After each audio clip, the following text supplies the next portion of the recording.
हरे Krishna. Live चालू हो गए हैं।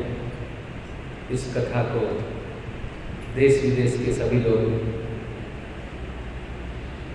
इस कथा का आनंद लेंगे। हम चलते हैं हिमालय, जहाँ माता पार्वती जी भोलेनाथ जी से प्रार्थना करती है, कह रही है, हे प्रभु, मैंने पिछले जन्म में बहुत बड़ा अपराध किया था। प्रभु श्री रामचंद्र जी की कथा मैंने नहीं सुनी, तो कृपया करके आप वह कथा मुझे सुनाइए।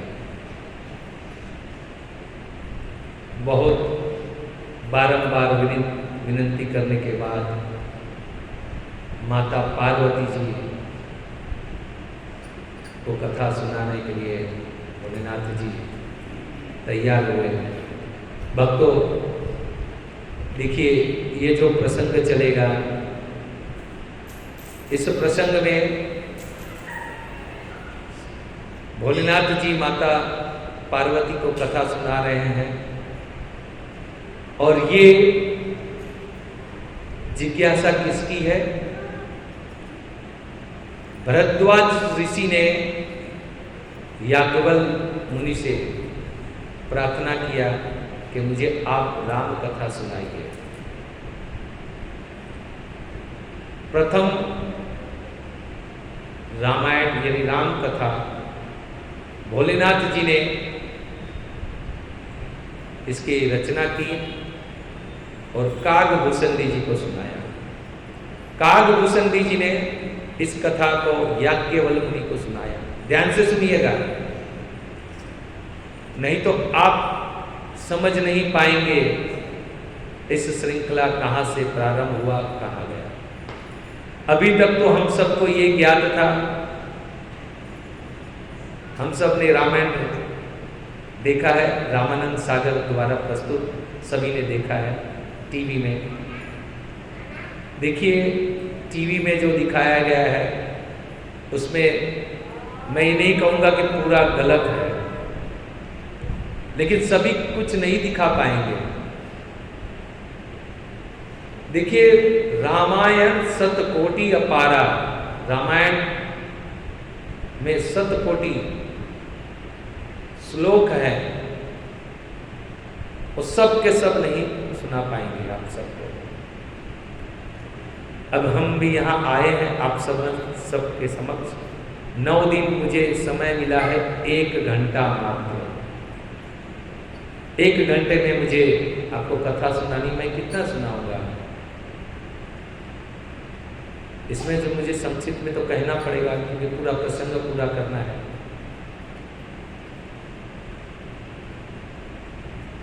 तो यहाँ पर याज्ञवल मुनि भरद्वाज मुनि को कथा सुना रहे हैं, और ये कथा किस युग की है? किस युग की है? किसी को नहीं मालूम लगता है। ये त्रेता युग की कथा है। भगवान श्री रामचंद्र जी किस युग में आए? त्रेता युग में। देखिए, ये आप सब बैठे हैं, यहाँ पे कुछ विद्यार्थी हैं। ये एक ज्ञान यज्ञ है, और ये ज्ञान आपको कोई स्कूल कॉलेज में नहीं दिया जाएगा। अब भारत सरकार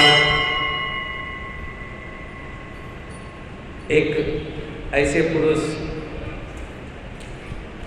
भारत के सर्वोच्च पद में है, जो धर्मिष्ठ है, ग्रंथों की महिमा जानते हैं, धर्म को अच्छी तरह जानते हैं, वैसे देश के महान नायक हमारे प्रधानमंत्री मोदी जी अब हमारे भारत में भगवत गीता और रामायण पढ़ाया जाएगा। अब बहुत लोग कहते हैं रामायण और भगवत गीता पढ़ाने से क्या होगा, क्या लाभ होगा। भक्तों, कल मैंने आप सबको बताया शुरुआत में ही कि रामायण यानी राम, भगवान श्री रामचरित्र जी, भगवान श्री रामचंद्र जी का पूरा चरित्र है। एक पुत्र कैसा होना चाहिए, एक बेटा कैसा होना चाहिए, एक राजा कैसे होना चाहिए, अपने आचरण के द्वारा भगवान ने हमें शिक्षा दी है। वही शिक्षा है आज के बच्चों को स्कूल में क्या पढ़ाया जाता है। क्षमा कीजिएगा, मैं भी यही पढ़ा हूं। देखिए, आजकल के अध्यापक भी, आजकल के क्या, पहले के भी अध्यापकों को यही मालूम था। क्या मालूम था? हम पहले क्या थे? बंदर थे, बंदर में से इंसान हुए। लेकिन जब मैंने भागवत पढ़ा, हम सब कौन है? मनु महाराज के वंशज हैं। इसके लिए हम सबको क्या संबोधित किया जाता है? मनुष्य। हम कोई बंदर नहीं थे। यही आजकल की शिक्षा प्रणाली है। खाली जो लिखा है वो पढ़िए और वही पढ़ते पढ़ते कभी इतिहास में रामचंद्र जी का इतिहास नहीं बताया गया, मुगलों का इतिहास बताया गया है, जो कि हमको कुछ काम में आने वाला ही नहीं है। बहुत कष्ट होता है भक्तों जब मैं ये जानता हूं कि 7वीं 8वीं 9वीं 10वीं में क्या पढ़ाया गया। कृपया बच्चे को शांत कीजिए।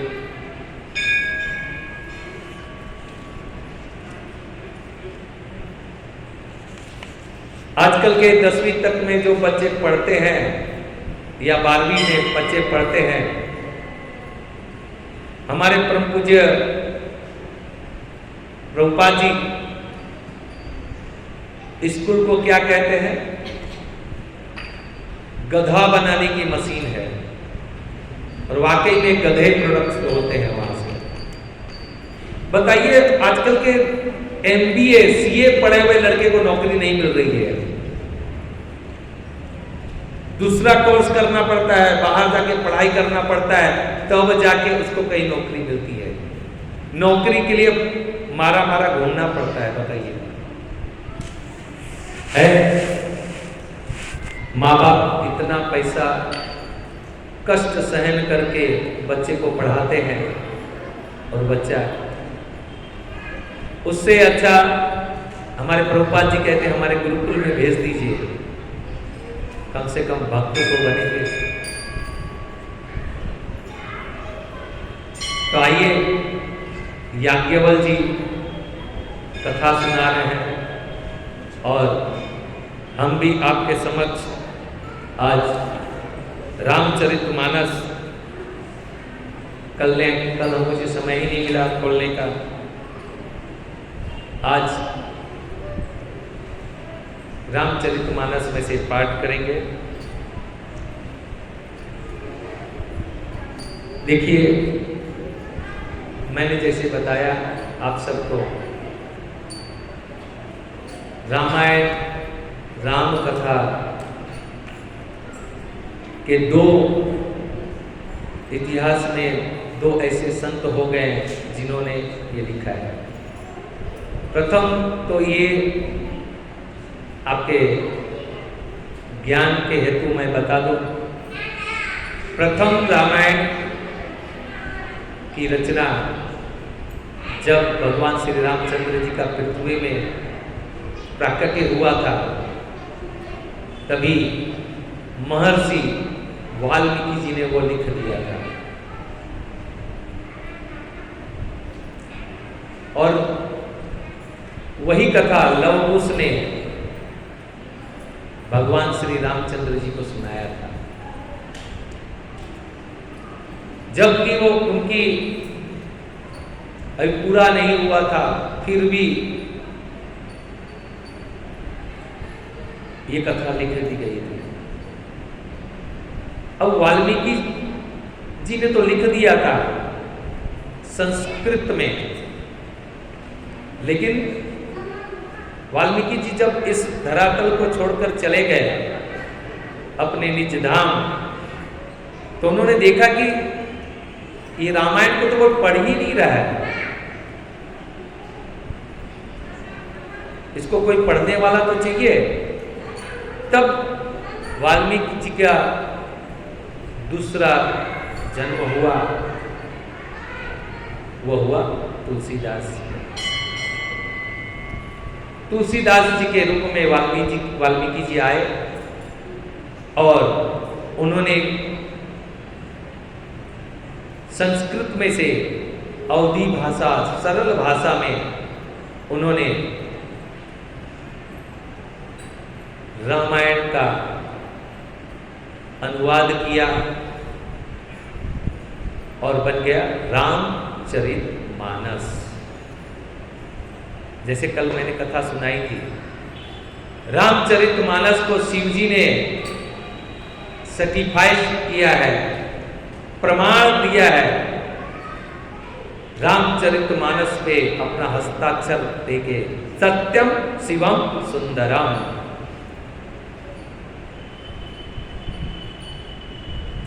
और वही रामचरितमानस आज, और ये कब लिखा गया है? ये संवत 1670 में चैत्र मास की रामनवमी के दिन इसका अयोध्या में इसे प्रथम बार इसे लिखा गया और तत्पश्चात इसका अनुवाद गीता प्रेस के भाई श्री हनुमान प्रसाद पोद्दार जी ने इसके ऊपर जो टीका लिखी है, वही टीका के आधार पर मैं आप सबको यहाँ कथा सुनाऊंगा। चलिए, आज का प्रसंग बहुत बड़ा है और वहाँ तक पहुँचना है, तो गाड़ी की रफ्तार तेज करनी पड़ेगी।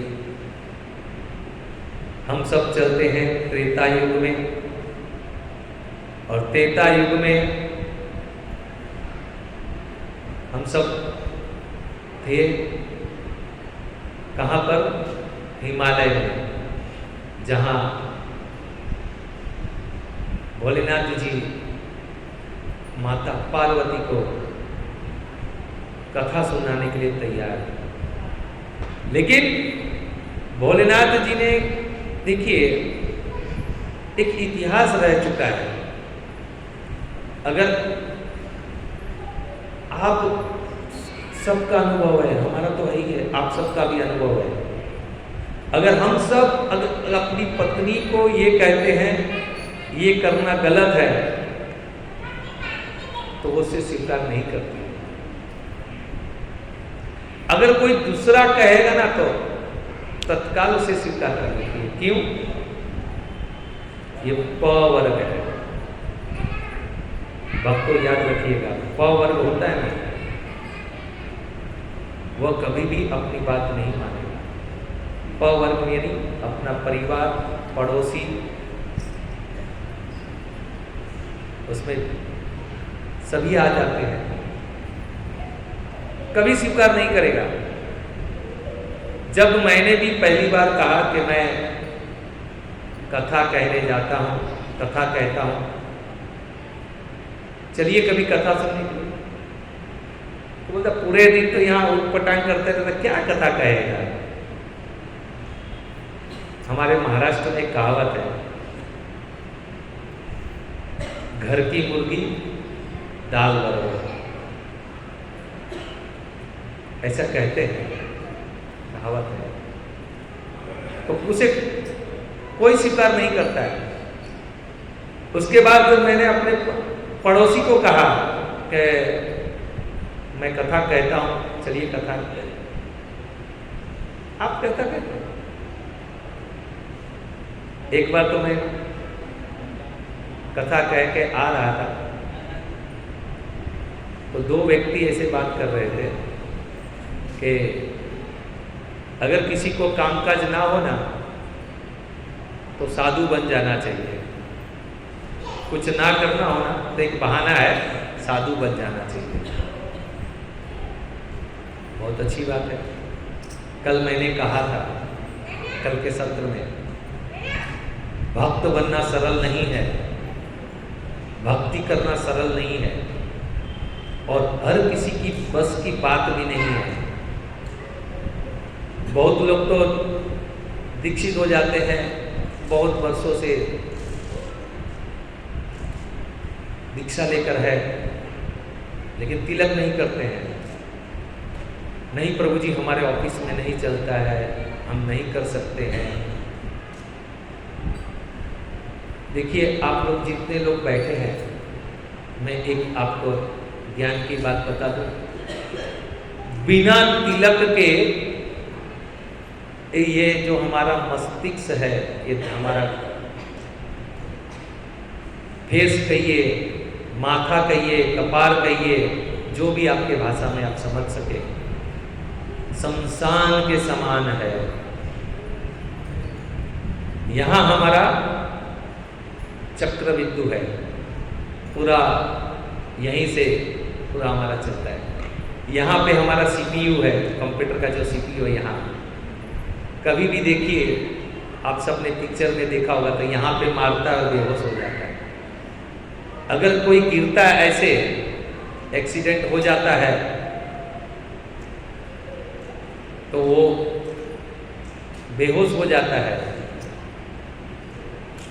उसको ब्रेन हेमरेज कहते हैं। और एक छोटा सा ही ये है, अगर हिल जाता है तो पागल हो जाता है, कुछ करने लायक नहीं रह जाता है।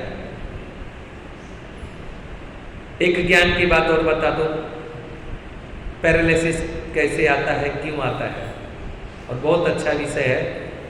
समय तो हो ही रहा है, लेकिन जब आया है तो मैं आप सबको बता दूं संक्षिप्त में।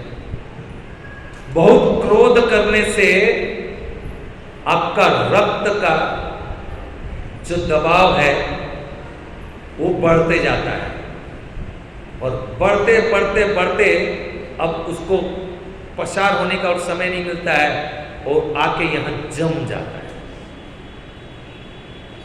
और जमने के बाद ये आपका पूरा सिस्टम बंद हो जाता है। अब जिस दशा में आप अंतिम बार होते हैं, वही दशा में आप इस साइड रहेंगे तो इस साइड आपका, या दोनों साइड बीच में रहेंगे तो दोनों साइड आपको लकवा मार जाएगा, और मुंह टेढ़ा हो जाता है। उसके बाद बहुत प्रयास करने के बाद यहाँ से रक्त वो सूखना प्रारंभ होता है, उसके बाद ही शरीर ठीक हो पाता है। सोचिए क्रोध कितना नुकसान करता है। जो क्रोध करते हैं ना, बहुत सोचते हैं कि हाँ भाई मैं क्रोध करता हूँ, बहुत ब्लड प्रेशर की को आमंत्रण दे रहे हैं आप सब। क्रोध करना यानी बहुत हानिकारक है। लेकिन भक्तों, एक बात और बता दूं आपको, ये क्रोध किससे आता है? नहीं खाने की चीज हम सब खाते हैं तो क्रोध आता है। मांसाहार जो हमारा आहार नहीं है, मेरी वाणी को यहाँ से बैठे बैठे या घर बैठे मैं यहाँ से कह रहा हूँ माइक के द्वारा, पूरे फैक्ट्री में, इस कॉलोनी में, जहाँ कहीं भी सुन रहे हैं वो सुन लीजिए ध्यान से। ये सत्य है, इसका प्रमाण भी मैं दे सकता हूँ। मांसाहार हमारा आहार है ही नहीं, पहली बात। ये किसका आहार है? असुरों का आहार है।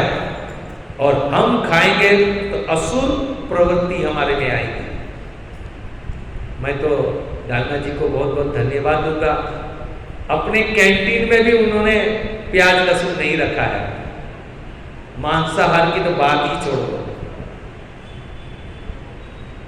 देखिए, एक कल भी मैंने कहा था, डालना जी एक भक्त स्वभाव के व्यक्ति थे, यानी भक्त ही थे। इसीलिए उन्होंने मंदिर बनाया और इस शिक्षा को अपने यहां रखा। कितना यहां पे अनुशासन है और हम सब के लिए ही है।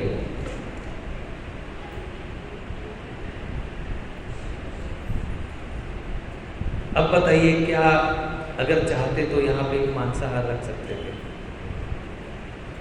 प्याज लहसुन बोलते हैं, अरे प्रभु जी क्या है प्याज लहसुन में, क्या है? ये मादक पदार्थ है। ये इसका उपयोग मात्र औषध के लिए किया है, लेकिन हम सब इसे खाते रहते हैं।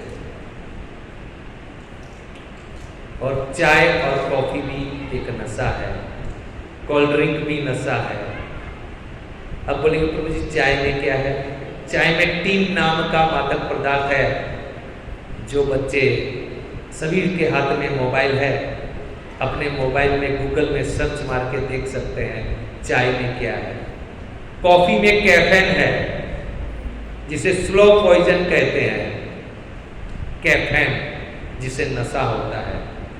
आपको गूगल में सर्च मारने की जरूरत नहीं है। जो कल आप लोग अपने घर में अनुभव कर लीजिए, जो सुबह 7 बजे 8 बजे चाय पीता है, कल 11 बजे चाय पीजिएगा सभी लोग, सर दर्द करना प्रारंभ कर देगा।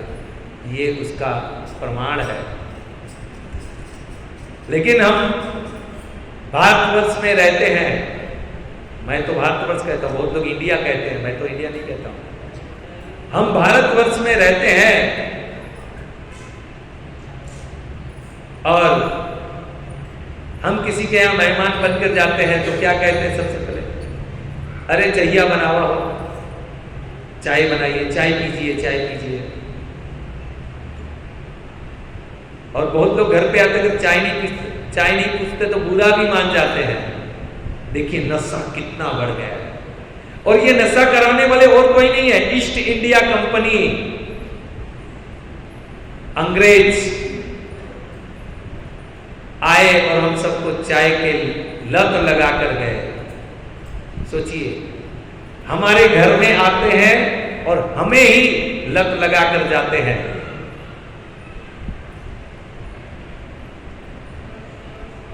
हमें अपनाना चाहिए, लेकिन गलत भी हम अपनाते हैं। हमारे में कितना अज्ञानता है। इसके लिए जब हम गुरु धारण करते हैं तो क्या कहते हैं? ओम अज्ञानतिमिरन्धस्य ज्ञानांजन शलाकया चक्षुरुपमिलितं येन तस्मै श्री गुरुवे नमः। ओम अज्ञानतिमिरन्धस्य, ये जो हमारे अज्ञान रूपी चक्षु में ज्ञान रूपी अंजन शलाका से हमारे आंखों में ज्ञान देने का कार्य करते हैं, ऐसे गुरुवर को शतकोटि प्रणाम। लेकिन अभी तो क्या है? गुरु ब्रह्मा गुरु विष्णु गुरु देवो महेश्वरा गुरु साक्षात परब्रह्म तस्मै श्री गुरुवे नमः। हो गया, साल में एक बार गुरु को प्रणाम करते हैं। क्या करें, आजकल के गुरु भी वही है। कहने से बहुत व्यासासन से कहता हूं, ऐसे गुरु के वेश में गलत कार्य करने वाले बहुत से हैं। एक बार की छोटी सी घटना सुना दूं। एक भक्त गया एक गुरु के पास और कहा, गुरुदेव मुझे ज्ञानी बना दो, आत्मज्ञान दे दो। तो उन्होंने कहा, ले बच्चा, ये ताबीज है, पहन लेना और मेरे नाम का जप करना, तुम्हें ज्ञान हो जाएगा। तो बोलता, लाओ मेरा दक्षिणा। तो कहता है, गुरुदेव, और फिर हाँ बोला कि क्षमा कीजिएगा, बोला कि इससे क्या होगा, आपको स्वर्ग की प्राप्ति होगी। अच्छा, अब कहा, लाओ मेरा दक्षिणा। तो कहता है, गुरुदेव मैं आपको पूरा उत्तर प्रदेश आपको दक्षिणा में देता हूं। अब वो कहता है, बोलता है, गुरुजी कहते, उत्तर प्रदेश तुम्हारे बाप का है, तुम मुझे दक्षिणा में दे रहे हो। तो वो जो शिष्य है वो भी कहता है, गुरुदेव स्वर्ग आपके पिता है, जो आपके पिताजी का है, जो मुझे दे रहे हो। एक ज्ञानी पुरुष की बात है, ज्ञान की बात है। चलिए, ऐसी तो बहुत सारी बातें हैं, अगर मैं कहना प्रारंभ करूंगा तो आज भी रामचरितमानस भूल नहीं पाएगा। तो चलिए हम सब त्रेता युग में चलते हैं और त्रेता युग में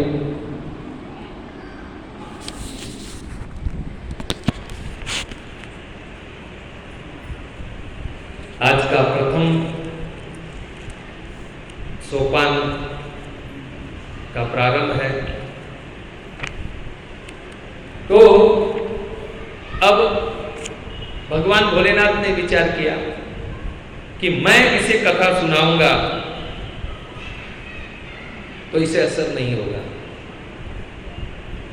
तो आचार्य तुलसीदास जी लिखते हैं, एक बार ते तायुग माही शंभु गए कुंभज ऋषि आही। संग सती जग जननी भवानी पूजहि ऋषि अखिलेश्वर जानी। क्या कहते हैं आचार्य तुलसीदास जी? लिखते हैं कि त्रेता युग में भोलेनाथ के साथ कौन गए? जग जननी सती, जग जननी भवानी सती जी के साथ भोलेनाथ जी कुंभज ऋषि के पास गए। देखिए कथा सुना रहे हैं, आप ध्यान से सुनिएगा। माता पार्वती को कथा सुना रहे हैं। देखिए यहां पे दो कथा चलेगी, दो वक्ता है। एक याज्ञवल्क्य जी भरद्वाज जी को कथा सुना रहे हैं और दूसरी माता पार्वती को शिव जी कथा सुना रहे हैं। और कहा त्रेता युग में भी मैं तुझे कथा सुनाने कहां लेकर गया था? कुंभज ऋषि के पास। कुंभज ऋषि मालूम है ना आप सबको? रामायण देखा है सबने? नहीं मालूम है? जिन्होंने पूरा समुद्र पी गए थे। तो कुंभज ऋषि के पास गए वहां कथा सुनने। कुंभज ऋषि को अगस्त ऋषि कहते हैं, याद है ना सब लोग को? अगस्त ऋषि। अगस्त ऋषि के पास गए कथा सुनने। अब कथा माता का स्वभाव ही है, कथा सुनते सुनते सुनते थोड़े टाइम के बाद वो बोर हो जाते हैं और बाद में कहते हैं चलिए ना जी घर पे। बहुत समय बीत गया। यहाँ सती जी भी कह रही है कि बहुत समय बीत गया, चलिए अब घर पर। भोलेनाथ जी नहीं चाहते थे, फिर भी आज्ञा मांगकर अब भोलेनाथ जी वहां से चले हैं। आगे चलते चलते दंडक वन आया। दंडक वन जहां प्रभु श्री रामचंद्र जी अपनी भार्या की खोज कर रहे थे, अपने अनुज के साथ, अपने छोटे भाई लक्ष्मण के साथ। हर लता पता से पूछ रहे थे कि बताओ मेरी मृग नैनी सीता कहाँ है। भोलेनाथ जी ने प्रणाम किया और अब माता सती ने देखा ये भोलेनाथ जी क्यों प्रणाम कर रहे हैं, तो मतलब प्रभु यहां क्यों प्रणाम कर रहे हो। तो कहा नीचे देखिए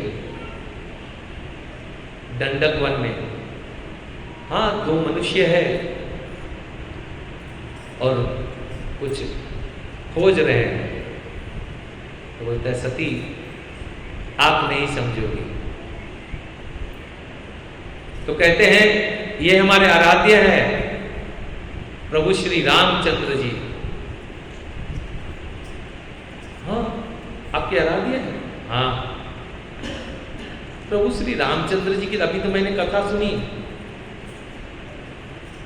वो तो राजा दशरथ के पुत्र हैं, वो तो राजा है, राजा वन में क्या कर रहा है। तो कहते हैं सती उनकी भार्या माता सीता को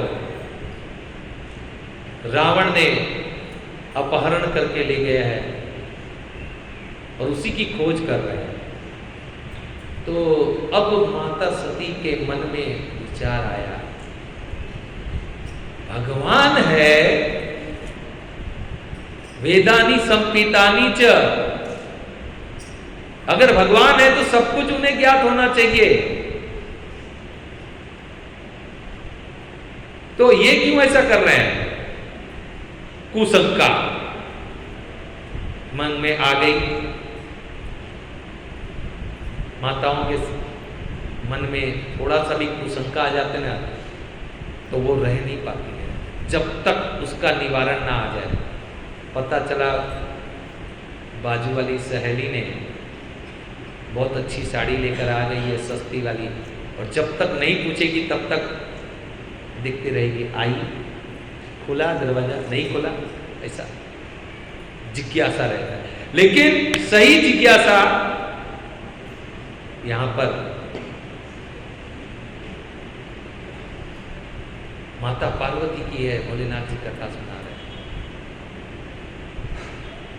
अब कुशंका आ गई, भोलेनाथ जी से कहा आप चलिए आगे मैं आती हूं।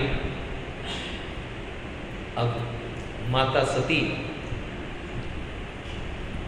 भगवान की परीक्षा लेने चली और माता सीता का वेश बनाकर, पूरा सीता जी जैसे वस्त्र पहनी थी वो पहनकर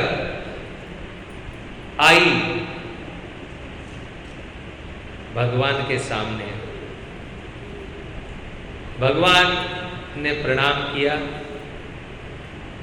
तो सती जी को लगा हाँ अब ये नहीं पहचाने। प्रणाम किया और कहा हमारे भोलेनाथ जी कहाँ है, हमारे शंभू जी कहाँ है। अब जब राज खुल गया तो पानी पानी हो गई। अब ऐसे हालत हो गई, लकड़ी की तरह हो गई, अगर उसे काटो तो रक्त ना निकले, ऐसी हालत हो गई।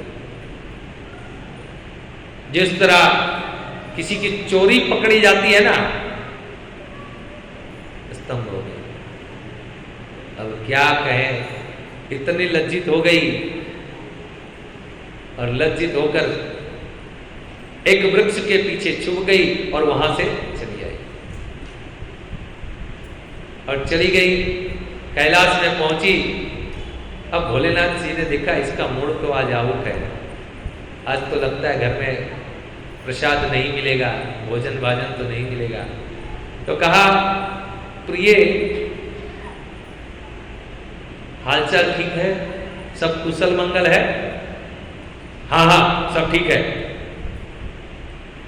तो भोलेनाथ जी समझ गए, अंतर्यामी है। अब ध्यान में बैठे और पता चल गया, भोलेनाथ जी अपने क्रोध से तिलमिला गए, तिलमिला गए और ये ज्ञात हो गया कि माता सती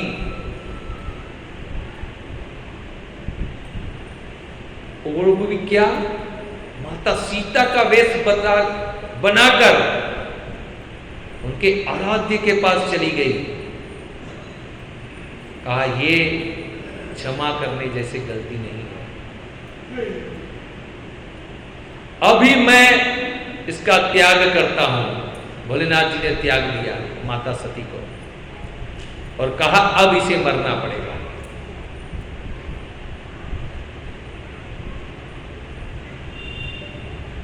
तभी तिथि लिख गई थी। अब समय बीता, सती के पिता आप सबको ज्ञात ही है, उन्होंने अपने घर पर बहुत बड़ा यज्ञ रखा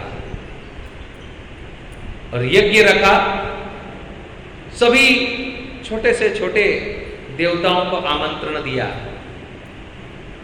आमंत्रण देकर कहा आप सबको यज्ञ में आना है, लेकिन वाया कैलाश होकर आना है। सभी लोग अपना जहाज तैयार कर करके, सभी छोटे से छोटी देवता भी वहां जा रहे थे। अब सती जी ने देखा, अरे इतने आज तक इतने आकाश में पुष्पक विमान नहीं, इतने सारे विमान क्यों है? एक विमान वाले को नीचे उतारा और पूछा कहाँ जा रहे हैं? तो कहा सती तुम्हें ज्ञात नहीं है, अरे आपके पिता ने बहुत बड़ा यज्ञ रखा है और आप नहीं जा रही हो? तो बोला नहीं नहीं आप जाओ, मैं आ रही हूं। अब गया, माता सती गई भोलेनाथ जी के पास और कहा चलिए पिता के घर जाना है, बड़ा यज्ञ रखा है। भोलेनाथ जी सब को ज्ञात भी था क्या होने वाला है। अब भोलेनाथ जी ने मना किया, देखो सती, जब तक आमंत्रण नहीं मिले तब तक नहीं जाना चाहिए। तो सती ने कहा माता के घर पर जाना कौन से आमंत्रण की आवश्यकता है? तो कहा ठीक है, आपकी बात सत्य है, शास्त्रों में भी वर्ण है, शास्त्र में भी बताया गया है, मित्र के घर, भाई के घर, अपने परिवार में अगर कोई पूजा हो, कोई कार्यक्रम हो तो नहीं बुलाए तो भी हमें जाना चाहिए। लेकिन कहा सती ये ऐसा वैसा नहीं है, सबको बुलाया गया है, तो तुम्हें कैसे भूल गए? तो बोला इतना बड़ा यज्ञ है तो माता पिता भूल गए होंगे। नहीं नहीं, तुम्हारी सभी बहना गई है और तुम्हें भूल गई, ये संभव नहीं। अब मानी नहीं। देखिए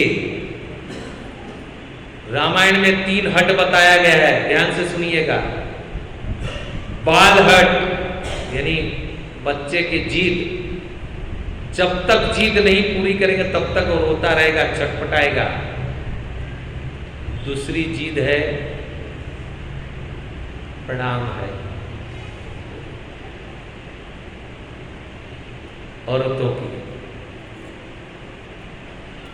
और तीसरी है राजा की। 3 हट प्रख्यात है। अभी आएगा, कल ही प्रसंग आएगा आप सबके सामने। कैकेयी जी का नारी विवश मनुष्य सकल गुसाई। ये 3 हट, अब हट आ गई, अब क्या होए? कहा ठीक है, आपको जाने की इच्छा है तो जाओ। भोलेनाथ जी ने 2 अपने गण को भेज दिया साथ में, कहा जाओ और मोबाइल लेके जाना, वहां से लाइव दिखाना क्या हो रहा है।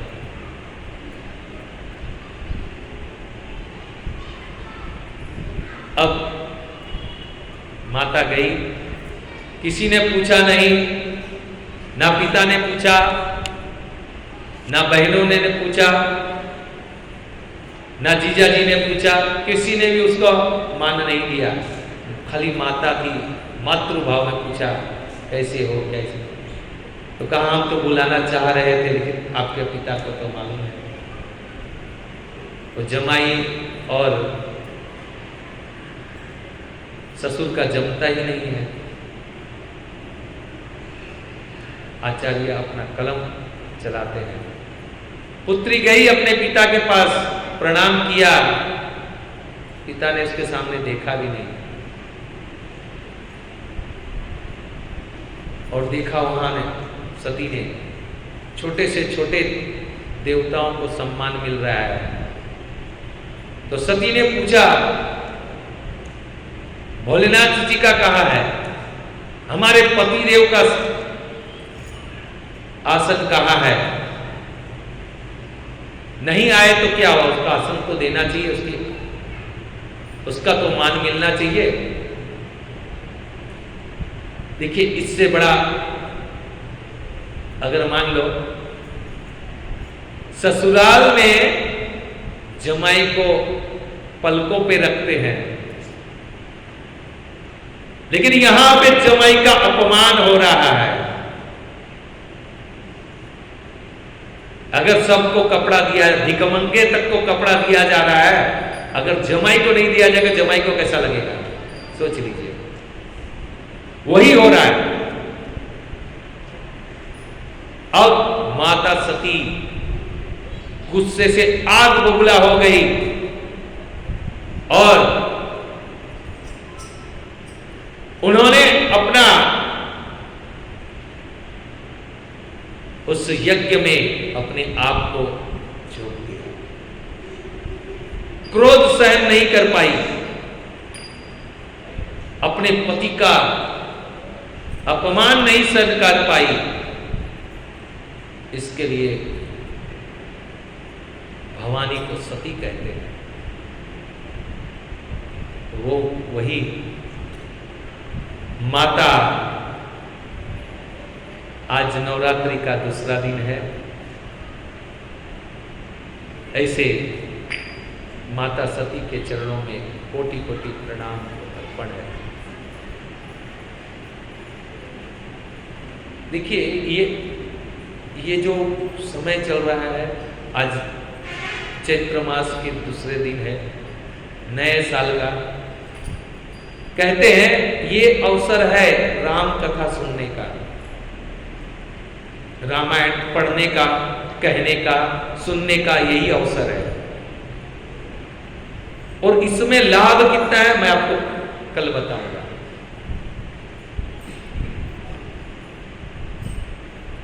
अब माता जैसे ही अंदर प्रविष्ट कर गई, अब सब लोग हंस रहे थे, कोई ठट्ठा मस्ती कर रहा था, सब लोग, कोई अपना दाढ़ी दिखा दिखा के हंस रहा था, कोई ऐसे करके। सब भोलेनाथ जी के गण देख नहीं पाए और भागते हुए गए, और भोलेनाथ जी की तपस्या भंग हो गई। भोलेनाथ जी ने अपना एक जटा में से एक बाल निकाला और उसी में से असुर को प्रकट किया,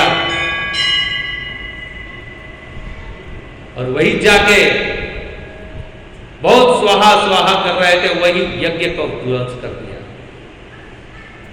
उद्ध्वंस करने के बाद जो जैसा कर रहे थे वैसा उनको उनका प्रमाण दे रहे थे। किसी की दाढ़ी खींच डाली, किसी के आंख फोड़ दिए और पूरा वहां तांडव मचा दिया। और भोलेनाथ जी के ससुर की तो आंख ही फोड़ दी। बकरे का आंख लगाना पड़ा उनको, सर लगाना, उनका सर ही काट दिया। उसके बाद में बहुत प्रार्थना करने के बाद ब्रह्मा जी ने उसको बकरे का सर लगाया। सोचिए, भोलेनाथ जी तांडव करने लगे। यहां पे सभी देवी देवता गण गए, भोलेनाथ जी को मनाया। अब भोलेनाथ जी तपस्या में तल्लीन हो गए, तल्लीन हो गए और तपस्या में लग गए।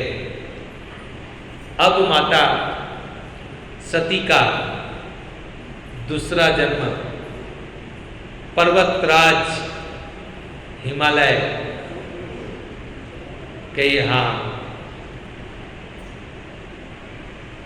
हिमालय जी के यहाँ एक कन्या का जन्म होता है जिसका नाम रखा जाता है पार्वती। पर्वत की कन्या थी, इसके लिए उसका नाम हुआ पार्वती।